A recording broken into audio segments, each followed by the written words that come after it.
நேற்று இதில் நடந்து வந்து கொண்டிருந்தேன் நான் பப்பியோட. இந்த ரோட்டுக்கு ஆப்போசிட் பக்கத்தில் இருக்கிற 2 லீஸ் ஆஃப் டாக்குகள் பாஞ்சு வந்து இவ்விடத்துல பப்பியை கத்த ரத்தம் போக கடிச்சது. இந்த வீட்டுக்கு பின்னாலேயே ஒரு காரில் பின்னால் நான் போய் ஒழிச்சது.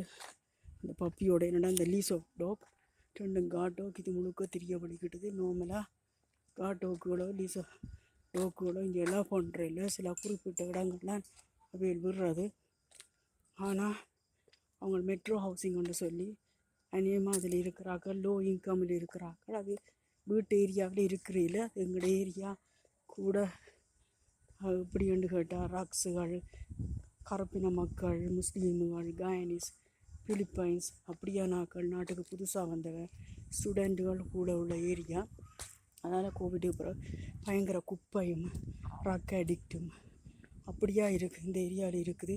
இந்த வீடு தான் இது கவர்மெண்டால் எடுத்து இப்படியான லோ இன்கம் உள்ள இந்த குடும்பம் ஒரு ரக்ஸ் குடிக்கிற குடும்பம். இந்த குடும்பம் வீட்டை கொண்டு இந்த வீட்டில் 2 நாய் நின்றது. இந்த பின்னால் இந்த நாயை கொண்டு இங்கே மூவ் பண்ணிட்டாங்க. இந்த வச்சிருந்தா பிரச்சனைன்னுட்டு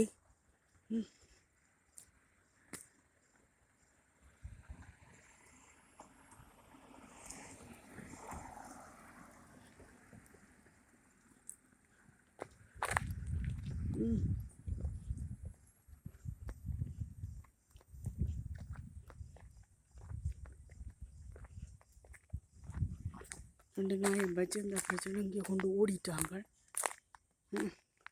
இதான் இந்த மெட்ரோ ஹவுஸிங்.